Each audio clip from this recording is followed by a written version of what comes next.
Yesterday we created our first class, the person class, and it is woefully incomplete. In fact, there is nothing inside of the class whatsoever. It's just the class being defined. So today we need to flesh out our person class some. Give it a constructor, give it a first name and last name, and the ability to say hello. And let's start with the constructor because, that's kind of the logical place to start because whenever we create a person object, we do so with a constructor. Now we did create a person object yesterday. If we look at program.cs, there's the code. We have created a person object and we have called a person constructor or a constructor for the person class. Now we didn't specify one. So what's going on here? Well, when you don't specify a constructor, one is automatically created for you. It's called the default constructor. And it really doesn't do anything except allow you to create that object. So that's a nice feature, but it doesn't really help us because we want a person to have a first name and a last name whenever we create a new person object. So we do that by writing a constructor. Constructors have the same name as their class, so inside of the code block for the class or the person class, we start our constructor with the word person, and then an open parentheses, and then we specify any parameters that we might want to require someone to pass to our constructor in order to use, like a first name and a last name. But we don't have to specify parameters if we don't want to. We can simply just do an open parentheses and a closing parentheses, and we basically create our own default constructor. But how this differs from the one that's automatically generated for us is now we can put any type of logic inside of this constructor that would execute whenever a person object is created. But in our case, that still isn't very helpful because a person needs at least some information about them, like a first name and a last name. So we do want a set of parameters. And parameters are defined very much like variables, except we're not assigning them data. So we just use the data type and then the name of the parameter, first name, and then we separate parameters with a comma. So we have first name, and now we need last name. So we'll do the same thing for last name. If we had a third parameter, then we would do another comma, and then type whatever our third parameter is. Now we're going to leave this with just the two parameters. Later on, we will add some more parameters, but this is sufficient for now. Now we do have a problem here. And that is because this constructor that we just wrote is not accessible. In most object-oriented programming languages, you have something called accessibility. And it basically gives you the ability to determine what can and cannot be accessed. So our person constructor is not accessible outside of the person class because we haven't defined an accessibility because there is some default values. First, let's look at our class. Anything that is defined inside of a namespace, a class, or any other type of data is automatically defined as internal. We don't have to explicitly say it's internal, it's just automatically done for us. But we can do that if we want to. Internal. So we have internal, class, person. Internal means that this class is available to anything inside of the assembly, or in our case, the My First project. Any code within this project can access this class, because it is internal to this project. If we imported this project into another project, that second project would not be able to access this person class because it is internal to my first project only. But we could make it accessible outside of this project by declaring it as public. So we have the access modifier and then the keyword class, and then the name of the class. And public just, it means what it says. It is now public. So we could use the person class anywhere at any time. And we need to do the same thing for the constructor, because as it is right now, this person constructor is private. Anything that you define inside of a class that you do not specify the accessibility on is automatically private. So that means that only the code within the class person can access this private constructor. That's just how privacy works. So we want this constructor to be accessed outside of the class, so we will give it public as well. So let's go to our program.cs file, and we can see that we have a red squiggly.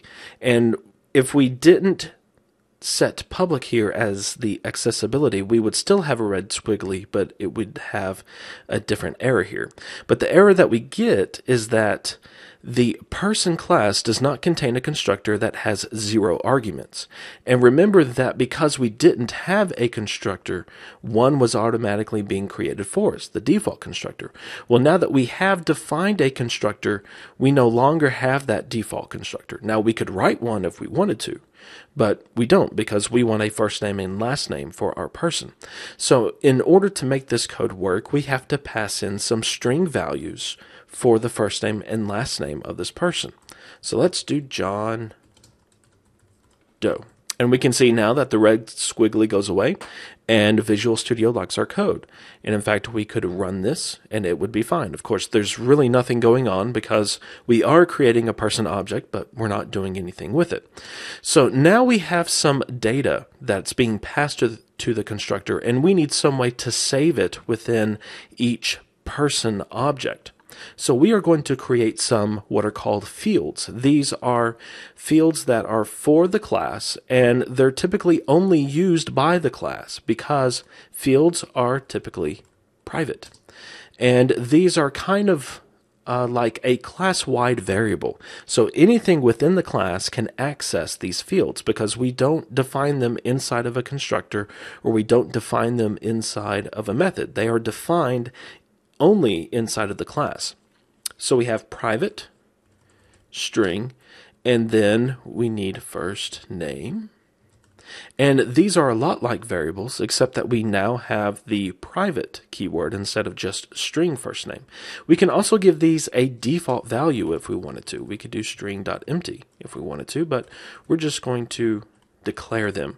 We also need private string last name.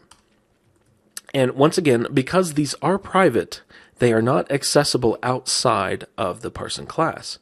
If we try to use these fields in our code, you can see that first name or last name are not listed there. But if we change this to public, which we do not want to do, we will see that first name is now there. Now, fields, as far as naming conventions are concerned, you are going to hear quite a few opinions. Some people name their fields just like a variable.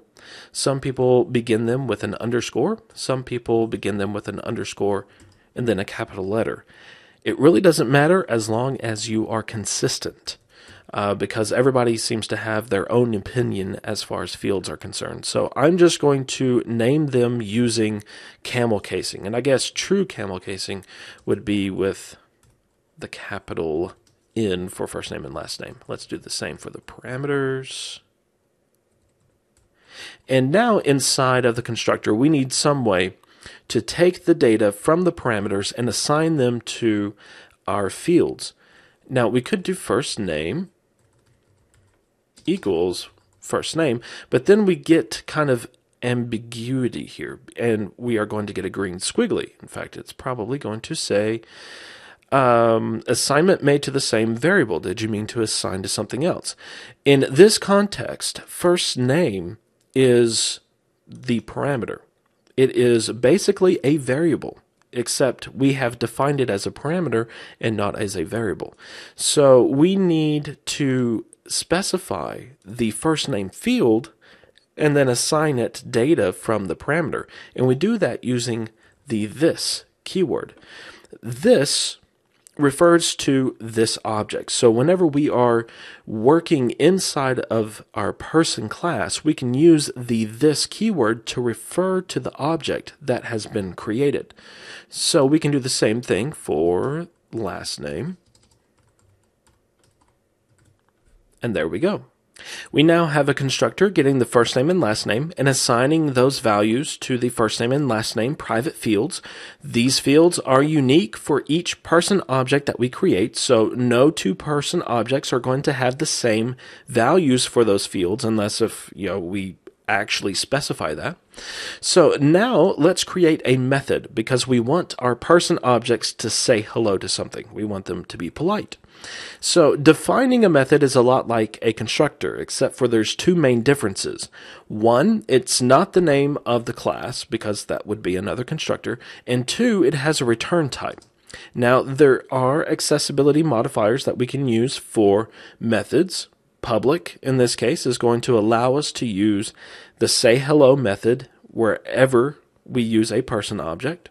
And then we want a return type because we want to see this person saying hello. So it's going to create a string and return that string. So the return type is going to be string. And then the name of our method and the naming for any public member needs to follow the Pascal casing that we talked about. And then we need a name to say hello to. And then anything that we define or put inside of this code block is going to execute whenever we call the say hello method. Now, not every method needs to return a value. Sometimes you are going to write a method that just doesn't return anything, but it of course will do something. And in those cases, you will use the word void. That basically means this is a method, it doesn't return anything. It just does something. But we want to return something, so we are going to say that say hello is returning a string, and then let's return that string. Hello, and then we will concatenate the name together. So let's call this using the console write line person say hello. It's already there for IntelliSense. And then a name. Let's say hello, Jeremy. And then let's run this. And we have a build error somewhere, which is not uncommon. We are missing a closing parenthesis, and this is very common, especially whenever you have multiple method calls within the same statement, which we do with line 18. We are calling writeLine, and then we are calling the say hello method, which is going to return a string to the writeLine method, but we are missing a parenthesis here. And Visual Studio is very good at matching parentheses, matching curly braces, and also these little square brackets together. And we can see that it's matching this closing parenthesis with the opening here, and we need another closing one. And there we go. So whenever we run, we will see, hello, Jeremy. And that's going to wrap up today's lesson. We looked at some very important things today: constructors, private fields, and methods. And tomorrow we are going to continue looking at very important things. We are going to look at properties because we have some information that we might want to make available outside of this class. So I hope you have a wonderful day. I will see you tomorrow.